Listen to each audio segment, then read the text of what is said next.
Olá, muito bem-vindos, muito bem-vindas. Eu sou a Leila Sterenberg, jornalista, e é um prazer participar pela primeira vez do Pretzel Talks, sobretudo numa companhia tão ilustre como a do embaixador Celso Laffer.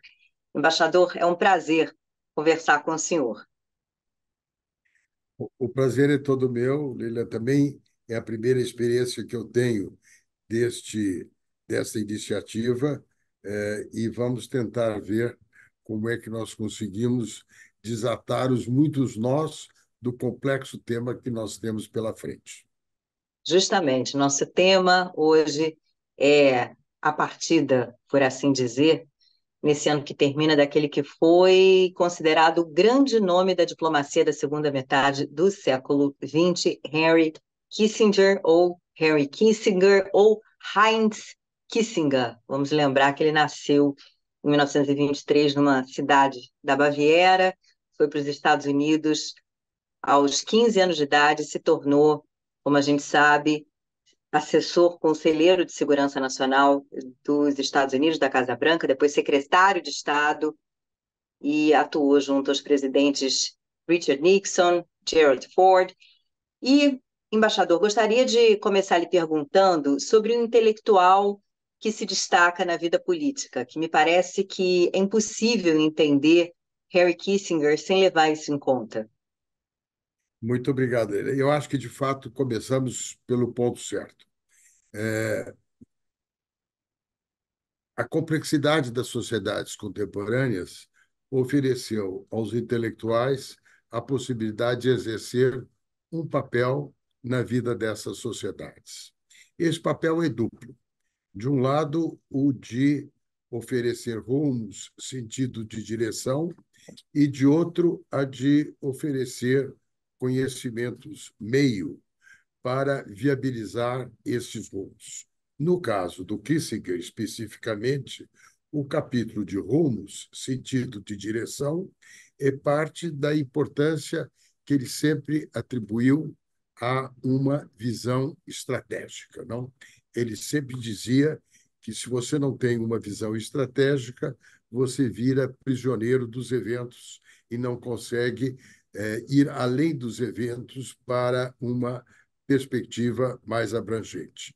E do ponto de vista dos conhecimentos meios, isso está ligado à destreza que ele sempre revelou no ofício de diplomata, nos mecanismos da diplomacia e no seu potencial. Desta sucinta observação, Bobbio chega à conclusão de que, nas sociedades contemporâneas, os intelectuais podem exercer várias funções. Eles podem, por exemplo, criticar o poder.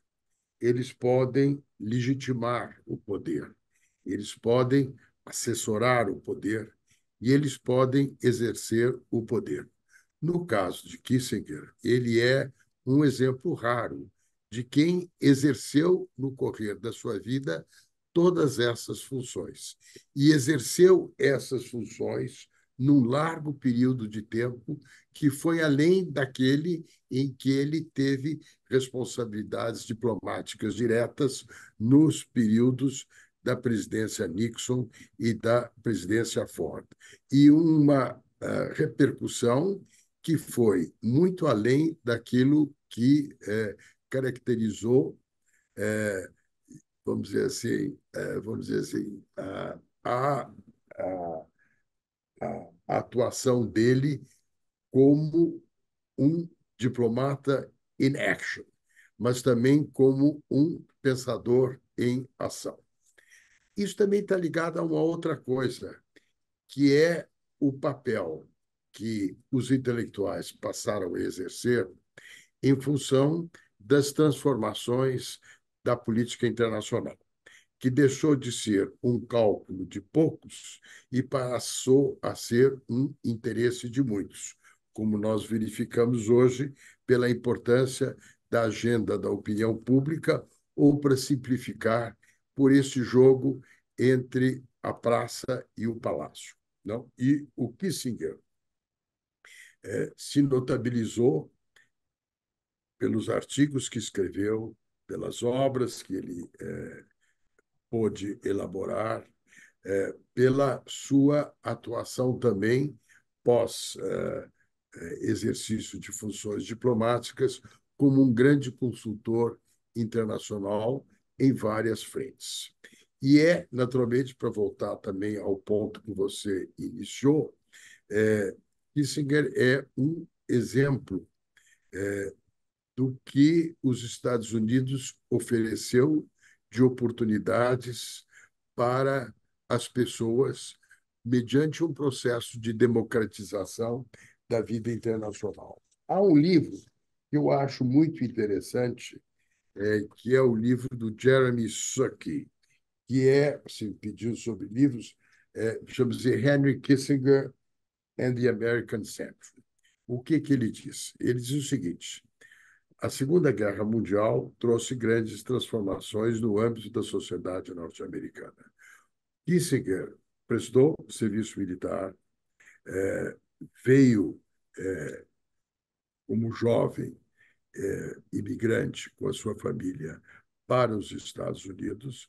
A experiência da vida militar deu a ele também uma inserção na sociedade norte-americana e ele se beneficiou do assim chamado GI Bill, não?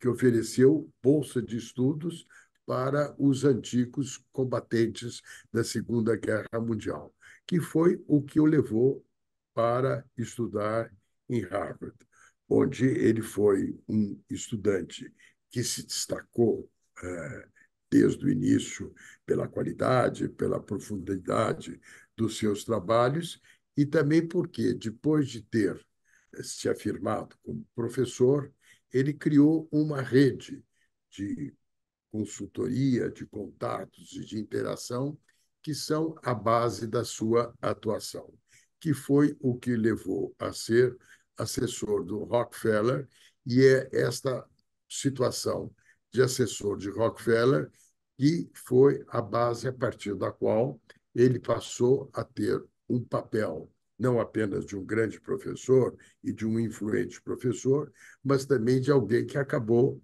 enfim, assessorando o poder e finalmente exerceu o poder. Então, ele é um raro e único exemplo de um grande intelectual que, valendo-se do conhecimento e dos recursos de poder que o conhecimento oferece para exercer esta atuação e esta influência. Você me perguntou também antes se eu o conheci. Isso eu perguntei antes da gente abrir a câmera, mas aí eu aproveito e já faço a pergunta oficialmente durante a gravação. O senhor o conheceu pessoalmente? Eu conheci, e você também, na conversa que nós tivemos antes, me perguntou um pouco sobre os temas dele e do Brasil, não? Ele veio para o Brasil pela primeira vez em 1962, não? Numa viagem, enfim, um pouco exploratória, patrocinada pelos seus amigos, e ele foi ciceroneado aqui no Rio, ou aí no Rio, pelo Israel Clabin, meu primo, que foi, enfim, o ponto de partida do meu contato pessoal com o Kissinger. E por conta desse contato pessoal com o Kissinger, quando eu fui para os Estados Unidos estudar ciência política em Cornell, eu me deixei marcar por influenciar por um ensaio dele muito interessante, que se chama The Policymaker and the Intellectual, não? Em que assunto que sempre interessa a um estudioso de relações internacionais, como é o meu caso, que depois exerceu atividades diplomáticas. O que ele diz? Que o tempo da análise e da investigação acadêmica é distinto do tempo da decisão, não? Quem estuda, escolhe o que quer estudar, atende às exigências de rigor, tem um tempo mais abrangente. E, além de ter um tempo mais abrangente, Se o assunto que ele estudou não desenvolveu-se como ele imaginava, ele pode escolher um outro tema no seu percurso acadêmico.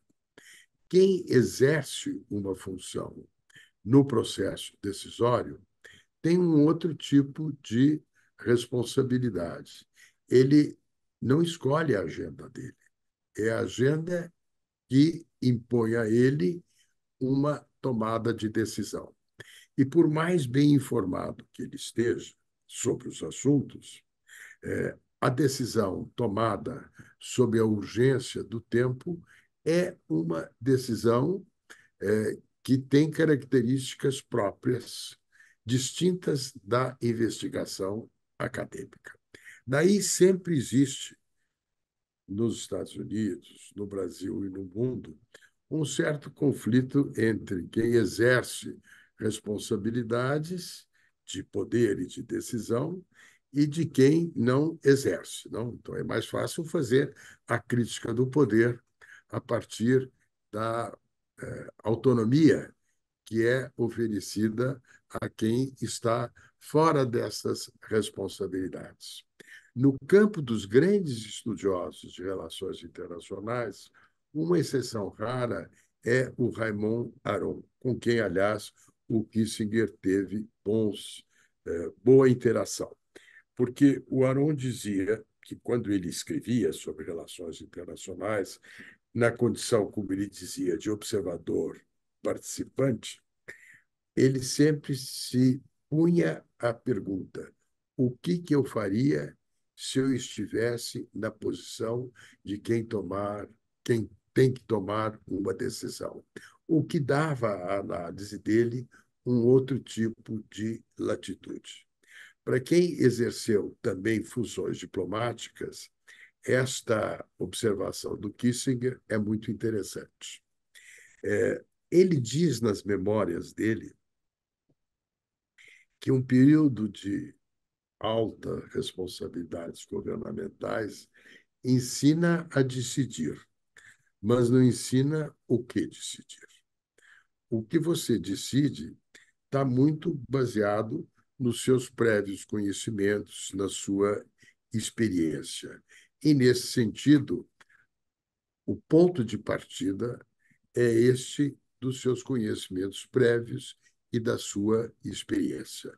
E é claro que, quando o Kissinger chegou a exercer essas funções, primeiro como assessor de segurança do Nixon e depois como secretário de Estado, ele tinha o lastro de uma grande reflexão sobre as relações internacionais, sobre a ordem mundial e tudo mais.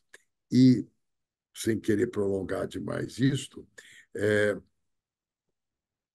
há outras pessoas que nos Estados Unidos tiveram um papel em matéria de atuação no plano das ideias, na condução da política internacional.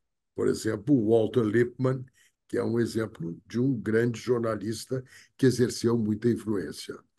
Morgenthau, por exemplo, com quem o Kissinger teve uma boa relação no Politics Among the Nations e que também era alguém que se valia do seu artigo para exercer uma influência no assunto.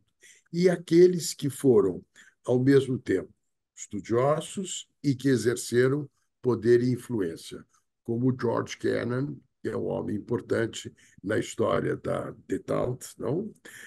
Como o caso do Dean Acheson, que foi um grande secretário de Estado, importante na configuração da política pós-Segunda Guerra Mundial, e que escreveu sobre as suas experiências e que foi um homem influente mesmo depois de ter deixado essas responsabilidades.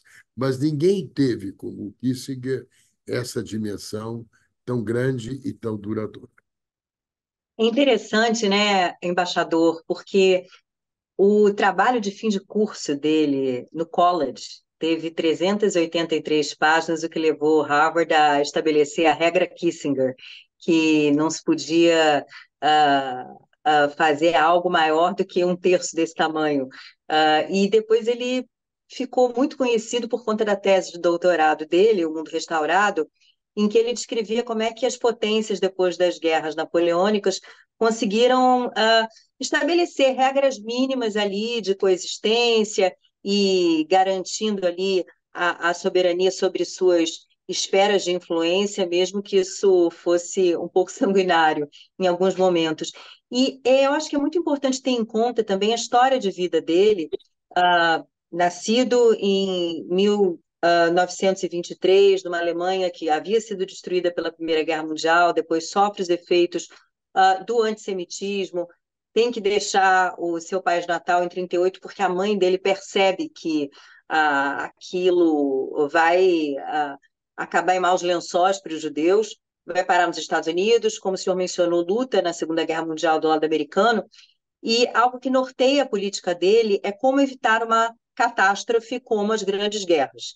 Primeira e a segunda tendo vivido, ele, enfim, testemunhou o Holocausto em última instância. E eu acho que isso norteia a política dele de forma a explicar determinados posicionamentos. E eu queria que o senhor falasse um pouco sobre isso, começando pela Guerra do Vietnã. Ele ganhou um Nobel, Prêmio Nobel da Paz, em 73, que foi muito polêmico. O jornalista britânico Christopher Hitchens, que chegou a escrever o julgamento de Kissinger, disse que ele devia ser julgado por crimes de guerra, não ganhar o Nobel da Paz. E o senhor abordou isso no seu artigo Kissinger aos 100, que o senhor escreveu quando ele, por ocasião do aniversário dele, quando completou um século de vida, falar sobre esse episódio da vida dele, porque houve escolhas ali um bocado questionáveis, mas que acho que se explicam se a gente entende essa lógica kissingeriana. Olha, bom, você mencionou aí vários aspectos muito importantes da formação dele. Eu acho que, naturalmente, o colapso da República de Weimar, a ascensão do nazismo, a imigração e o antissemitismo dão à vida dele a percepção do sentido trágico da história, não? E esta famosa tese das 300 e tantas páginas é uma tentativa de uma reflexão de maior envergadura filosófica, onde estão presentes Kant e Hegel como parte do trabalho de elaboração dele. E, aliás, Kant, segundo ele mesmo me disse, foi sempre um pensador que estava no horizonte das preocupações dele. E Kant, naturalmente, é o homem do projeto da paz perpétua, não? Que está latente nisto. O livro dele sobre o concerto europeu é um livro muito interessante e é o tema que veio a ser o tema recorrente dele.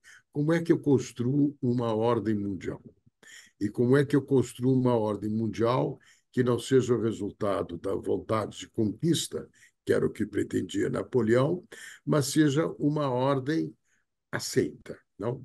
Onde haja sempre uma modulação da mudança, e a modulação da mudança parte da ideia de que a segurança absoluta de um Estado gera a insegurança absoluta dos demais. E que você precisa, então, equilibrar a ordem mundial de tal forma que você evite o risco maior, que é o risco das armas nucleares, que foi sempre o tema fundamental dele. Agora, dito isto, para tentar responder à sua pergunta, há uma observação que ele faz que eu acho muito interessante, em que ele diz o seguinte: um país que queira nortear, vou procurar a frase, porque a frase é dele e ela é muito boa, e eu a citei, que diz o seguinte: um país que quer nortear a sua política externa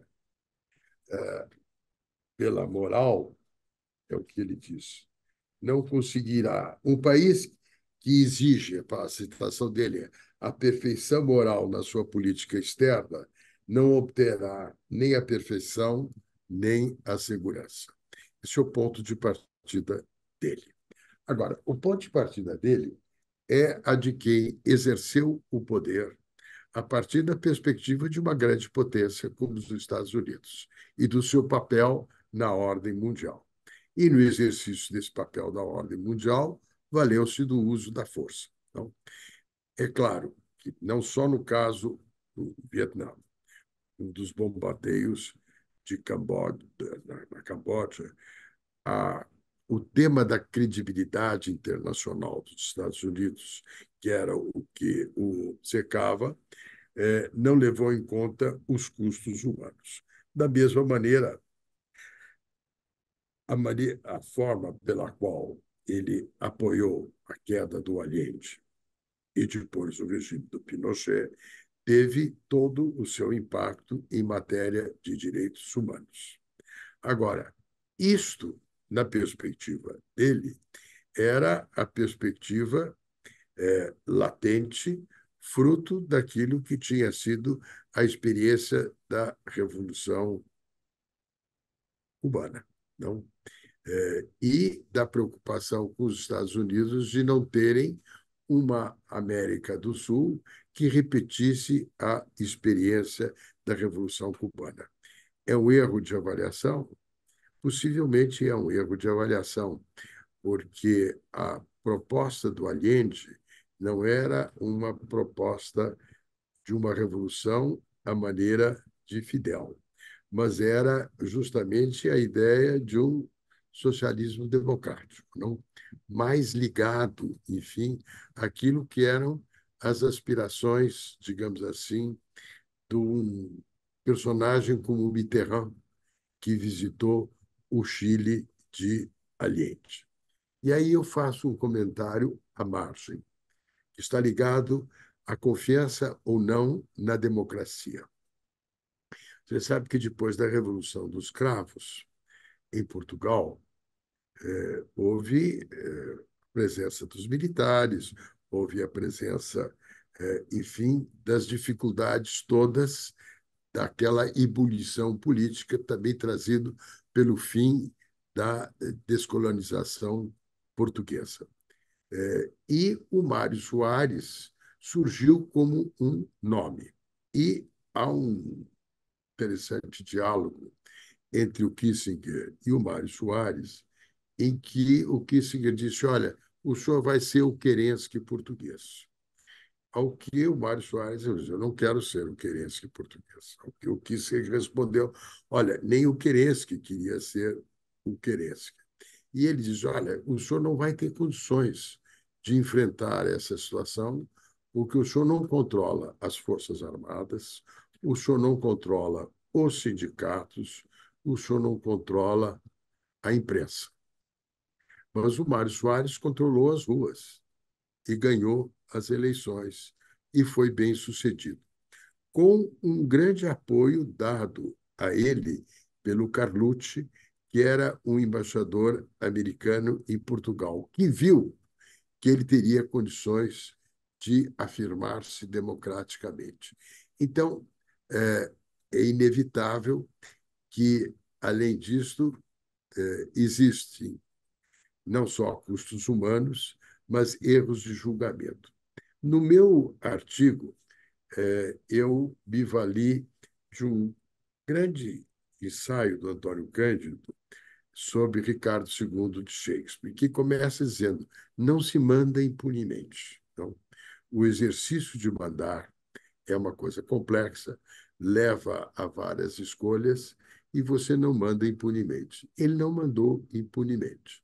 Agora, existem os saldos das realizações dele, entre outras, naturalmente, a inserção da China com plenitude no plano internacional, que mudou a ordem criada em alta, que diminuiu aquilo que era a bipolaridade tal como ela existia, que remanejou até os dias de hoje a ordem mundial com a presença da China e estava vinculada à visão que o Kissinger tinha, que levando em conta o jogo, o realismo do Kissinger não é um realismo cru, é um realismo sofisticado, que leva em conta a complexidade das coisas. E se a tendência é dizer que o livro dele, por exemplo, Diplomacy, que é um extraordinário livro, é um livro eurocêntrico, o domínio que ele tem da China e o conhecimento que ele tinha da China mostra que ele tinha esta amplitude e esta abrangência de conhecimento. Então, procurando responder à sua pergunta, ele suscita até hoje a animosidade das paixões, não? Mas ele suscita igualmente a admiração. Entre aqueles que têm a experiência do ofício diplomático e têm a admiração pela envergadura da reflexão dele, é indiscutível a estatura intelectual dele. Não há ninguém que tenha exatamente a mesma estatura. Você poderá dizer que tem outros que têm condições intelectuais muito respeitáveis, que há outros que têm condições morais igualmente respeitáveis. Mas, no caso do Kissinger, como dizia o Ortega y Gasset, eu sou eu e as minhas circunstâncias. E não se não a salvo, não salvo a mim. E ele é um homem das suas circunstâncias. Agora, você me perguntou sobre um livro a respeito da vida dele. Um livro que eu acho muito interessante é o livro do Barry Jeevan, chama-se The Inevitability of Tragedy, Henry Kissinger and His World, que é uma análise dessas origens dele e dos intelectuais com os quais ele interagiu, entre os quais, penso eu, o mais importante para o desenvolvimento futuro dele foi justamente o Morgenthau. Só que a noção do Morgenthau, do que é o interesse nacional, era uma visão mais restrita. E a visão do Kissinger era uma visão mais abrangente. E, nesse sentido, ele está mais próximo do Aron, para quem a noção de interesse nacional não se circunscreve a um item. Envolve segurança, sem dúvida nenhuma, envolve valores, envolve desenvolvimento, envolve prestígio e assim sucessivamente, não? Então, eu penso que são dados que devem ser levados em conta quando você avalia uma personalidade como a dele. Só para esclarecer também, antes da gente começar a gravar, eu havia perguntado ao embaixador que biografias, que livros sobre o Kissinger ele recomenda, uma vez que há vários, inclusive a própria autobiografia do Kissinger, há os muitos livros escritos sobre ele, inclusive um sobre a China, outro sobre inteligência artificial. Então, há livros sobre questões muito contemporâneas e é bastante impressionante essa vivacidade intelectual ao longo da vida, que também é uma vivacidade muito longeva. Mas eu queria voltar, embaixador, já que a gente estava falando ali do começo dos anos 70, falou de Vietnã, o Nobel da Paz e a aproximação com a China, da Guerra do Yom Kippur, porque, como a gente sabe, completou 50 anos esse ano. Quem assistiu ao filme Golda viu lá o papel que Kissinger teve em toda essa história. Eu queria lhe perguntar quão chave foi esse papel, inclusive para a posterior normalização das relações entre Israel e o Egito, e para trazer o Egito para a esfera de influência americana. Bom, eu acho que ele desempenhou um papel importante de mediador, não? Ele é o responsável por esta shuttle diplomacy, não? E pela a intensidade com a qual ele dialogou com os grandes atores regionais da época. Ele tinha um objetivo, primeiro, do ponto de vista norte-americano, que era diminuir o risco de uma presença soviética no Oriente Médio, que crescia de importância e que podia ser também, do ponto de vista do equilíbrio da ordem mundial, uma fonte de preocupação muito grande. Segundo, ele também queria criar condições para estabilizar esta região. E eu creio que ele criou as condições para que depois houvesse a paz entre Israel e o Egito. Não preciso dizer, olhando o que se passa agora, como esta paz mais fria do que quente do ponto de vista de proximidade continua sendo decisiva, porque sem o Egito e a presença do Egito na região, inclusive o Sinai, a passagem de Gaza para o Egito, este problema com o qual Israel se confronta é ainda muito mais sério do que seria em circunstâncias normais. Também a mesma coisa com a história da Síria, não que foi também a normalização da coisa dos capítulos de Golã e o entendimento com a Jordânia, não? Que, afinal, também assegurou o potencial da vida de uma Cisjordânia, que seria uma condição de um componente da política de dois Estados. Agora, ele diz, de maneira interessante,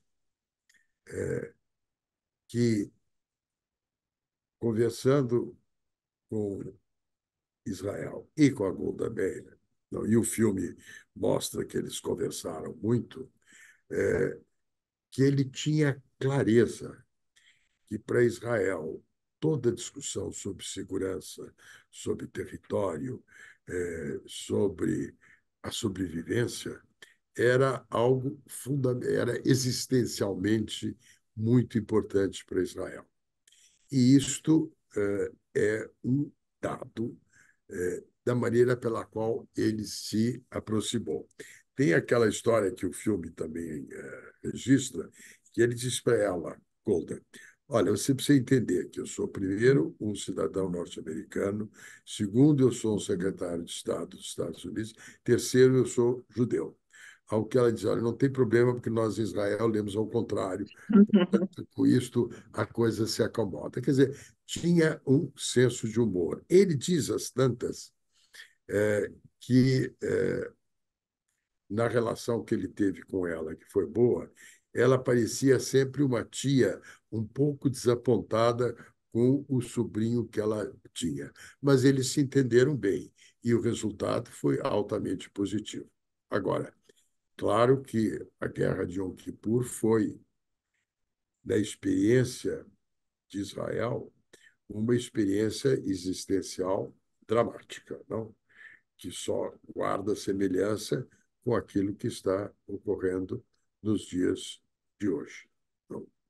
E o filme que você também viu mostra o que diz a Golda, que é muito interessante, que ela se deixou conduzir por aquilo que foram as avaliações dos militares israelenses, em vez de seguir os seus instintos e a sua intuição.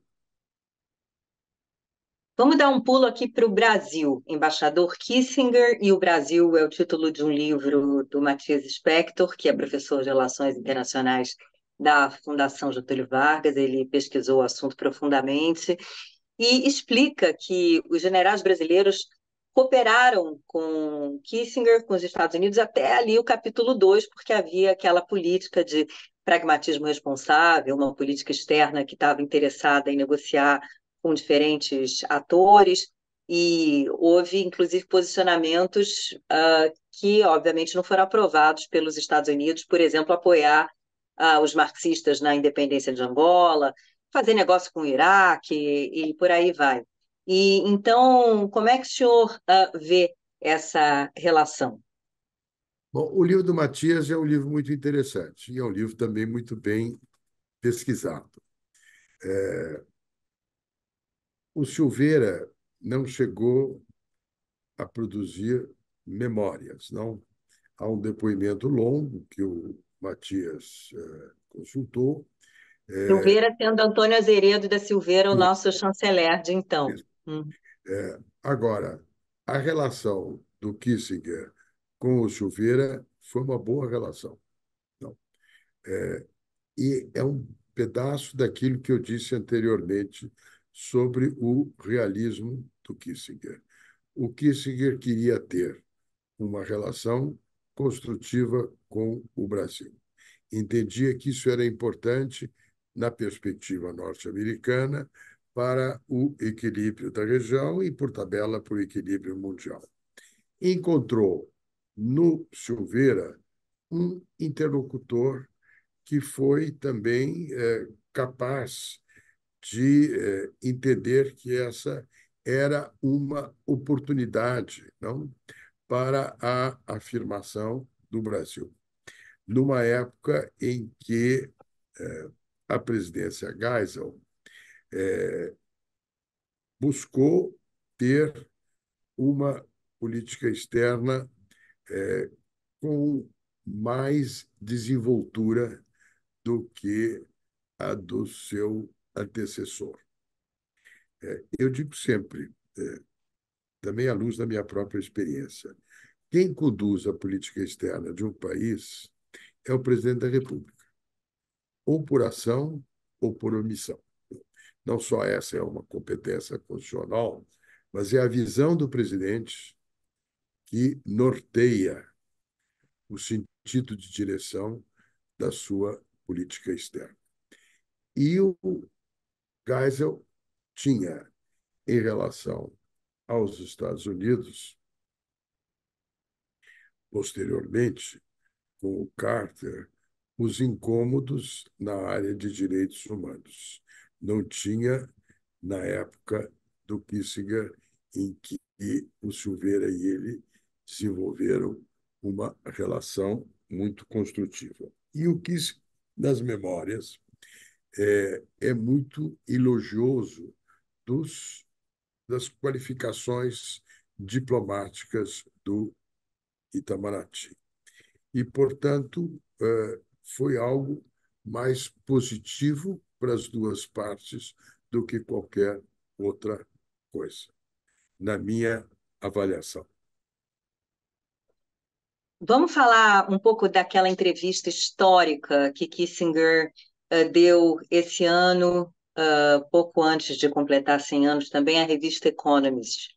O senhor, me parece, leu, houve também uma edição especial do podcast da revista com essa entrevista, e é muito interessante ouvir o Kissinger falando. Para quem tiver oportunidade, eu recomendo, porque aquele vozeirão, eu acho que dá uma a literal gravidade, né, as colocações dele, e há opiniões muito interessantes, por exemplo, em relação à Ucrânia. Ele diz que, no primeiro momento, ele era contra a entrada da Ucrânia na OTAN, mas aí depois mudou de opinião, porque já que está tão armada, com tanto apoio do Ocidente, então a melhor coisa agora é ter a Ucrânia na OTAN. A gente até acompanhou recentemente agora a aprovação da candidatura ucraniana para a União Europeia, não é a OTAN, mas de qualquer forma eu não sei se já tem aí uma reverberação das ideias kissingerianas nessa história. Falou da Rússia também, que achava que, quando possível, depois da guerra, em algum momento o Ocidente tem que trazer a Rússia para perto. Falou das preocupações com a China, e essa me parece que é digna aqui de nota, porque há a grande rivalidade atual, e me parece que ele não aprovava a política dos últimos presidentes americanos em relação à China, uma atitude um tanto de provocação, e ele defendia uma construção de confiança. A gente até viu esse ano, depois de um ano sem se encontrar, a Xi Jinping e Joe Biden, se reunindo finalmente, mas era uma preocupação dele, uma eventual escalada dessa rivalidade a ponto de chegar a uma guerra, não é? Bom, sem dúvida nenhuma. Olha, a relação dos Estados Unidos com a China foi sempre um tema fundamental para ele. E a criação de confidence building measures foi sempre um tema que ele procurou desenvolver. E procurou e desenvolveu dentro e fora do governo. A viagem que ele fez à China recentemente mostra o apreço com o qual os chineses e as lideranças chinesas tinham por ele. E as manifestações que a China fez sobre o Kissinger quando do seu falecimento foram as mais eloquentes no mundo. Não? Portanto, os chineses sabiam que tinham no Kissinger alguém que era um parceiro do papel da China no mundo. E, naturalmente, dentro da própria visão do Kissinger, você não pode ter uma segurança absoluta, mas você precisa ter uma moldura dentro da qual a sua segurança pode ser afirmada. A relação com a China é sempre algo que os Estados Unidos deveriam trabalhar sem imaginar que podem é, é, conter ou diminuir, não? Então, é preciso encontrar um mecanismo de acomodação. Em relação à Rússia, o Kissinger foi atento ao fato de que, para os russos, e como dizia o Putin, o fim da União Soviética foi a grande catástrofe para eles, não? Também o Putin tem essa ideia de uma segurança absoluta para a Rússia. E a segurança absoluta para a Rússia significa reter toda esta periferia, suavizar, da Europa Oriental, preservada como um buffer, não?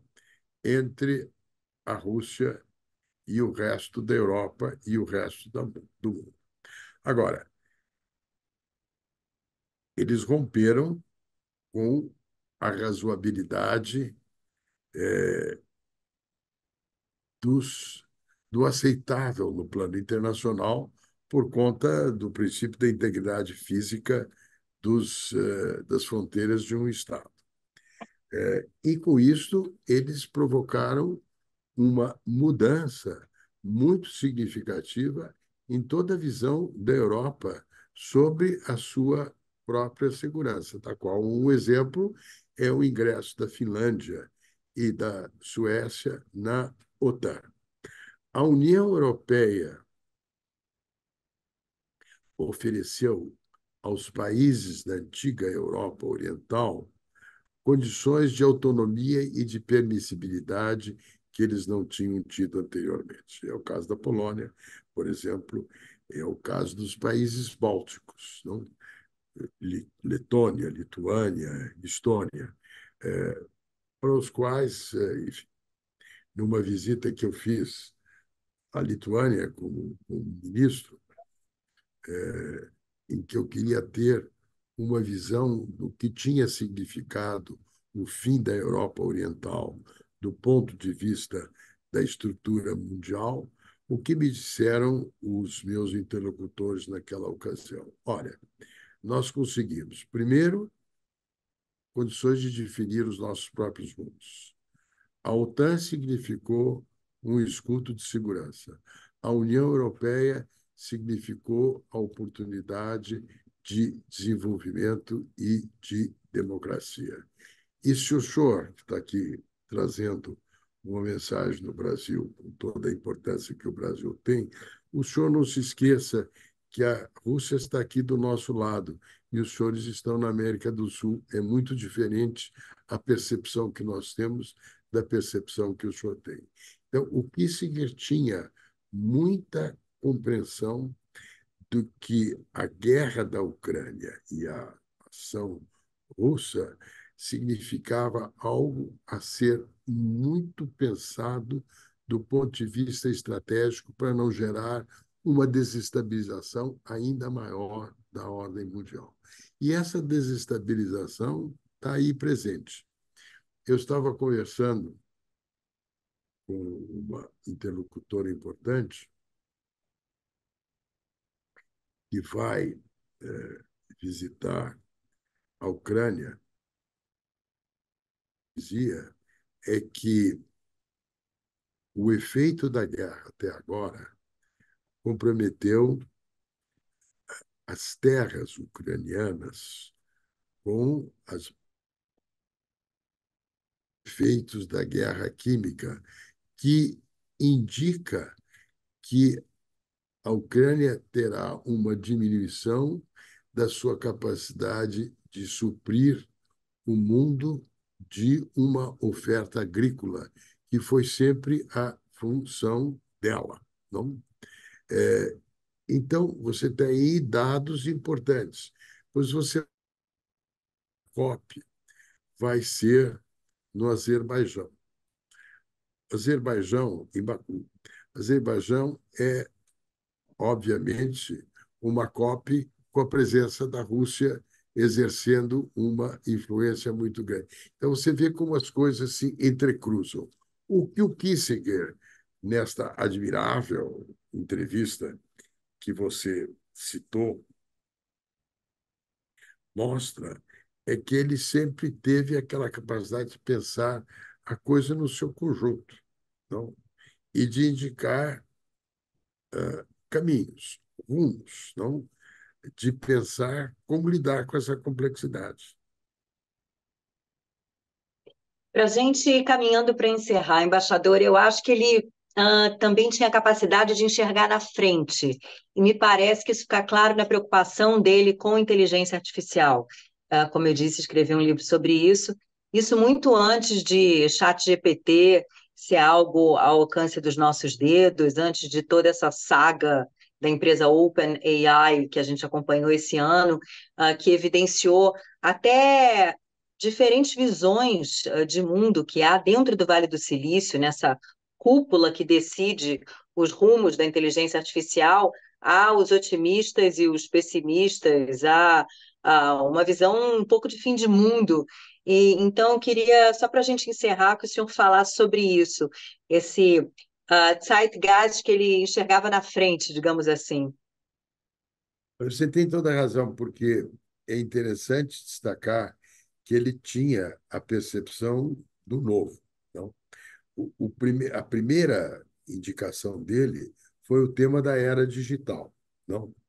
Em que eles, olha, se a imprensa mudou o mundo, a invenção da imprensa, a era digital gera uma instantaneidade que altera a maneira pela qual os países funcionam e a política externa é conduzida. E a inteligência artificial, é uma das coisas que ele diz, toda a estratégia militar, toda a coisa de deterrence, está baseada na ideia de reações humanas a determinadas movimentações. Quem é que me diz que elas são adequadas para lidar com aquilo que a inteligência artificial pode trazer e pode responder uma coisa que escapa à nossa percepção. O livro seguinte que ele escreveu foi sobre liderança, então, leadership. E é muito interessante, porque ele diz: olha, o acréscimo de informação e o acréscimo da inteligência artificial não significa necessariamente acréscimo de sabedoria. E ele é interessante, por exemplo, ele faz uma análise de vários tipos de liderança. E aí é um caso de one size does not fit all. Uhum. cada país requer um certo tipo de liderança. Então, ele contrasta, por exemplo, a liderança do De Gaulle com a liderança do Adenauer. E diz o seguinte: a liderança do De Gaulle era a estratégia da vontade. Não? Eu afirmo a vontade. Não? Eu tenho uma imagem da França, eu, desde que jovem, eu tenho uma certa ideia da França, eu vou fazer a França corresponder à minha ideia da França. E, enfim, fazer com que ela saia vitoriosa da Segunda Guerra Mundial, fazer com que ela tenha condições de se modernizar e até a capacidade que, enfim, ele teve de liquidar com a hipoteca colonial francesa, que é o caso da Argélia. Então, é a estratégia da vontade. Aí ele diz, uma estratégia oposta, igualmente bem-sucedida, foi a da Adenauer. Ele diz, olha, a estratégia da humildade. A Alemanha foi derrotada, moralmente derrotada, militarmente derrotada e economicamente derrotada. Eu preciso recompor este país. Eu preciso dar a esse país condições de se reaprumar, e não só economicamente, mas moralmente.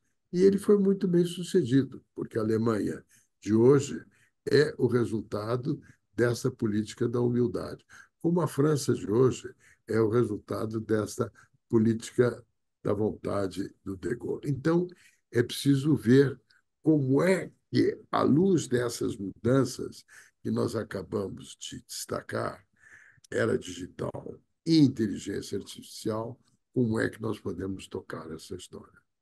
Não é fácil. Agora, o próprio Kissinger diz, neste livro, que é um livro tão interessante,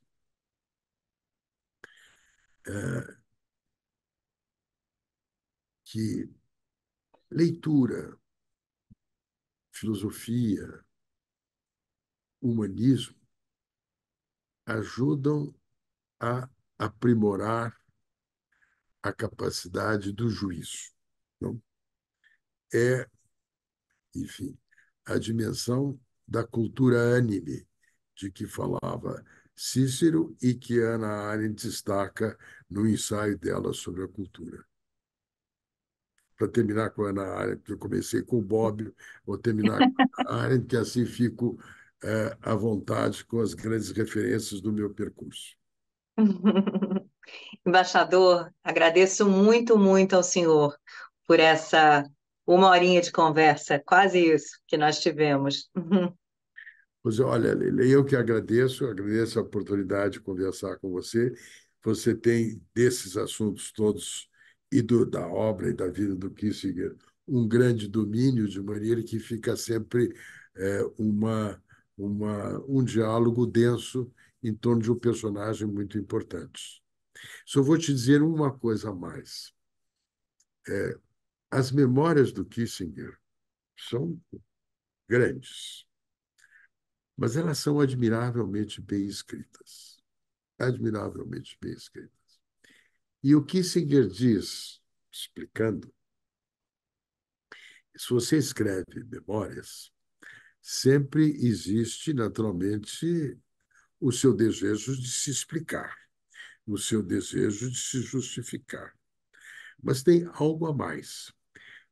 Como hoje em dia, já pré-era digital, a quantidade de informação é imensa, só quem está na condição de ator e tomou as decisões, sabe aquilo que foi mais importante, que definiu por que tomou-se um caminho e não tomou-se um outro caminho.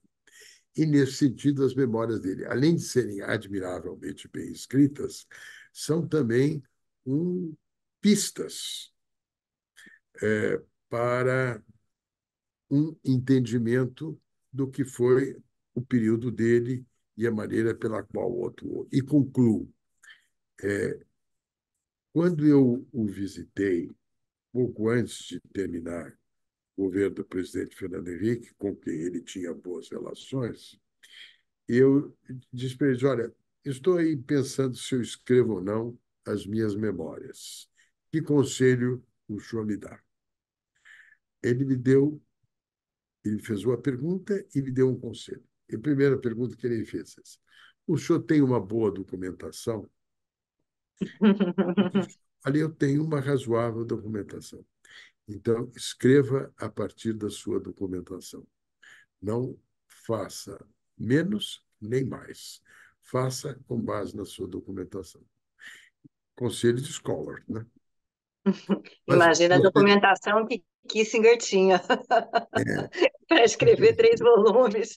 conselho de Scholar, mas conselho de quem sabe que se você entra na chuva, você se molha.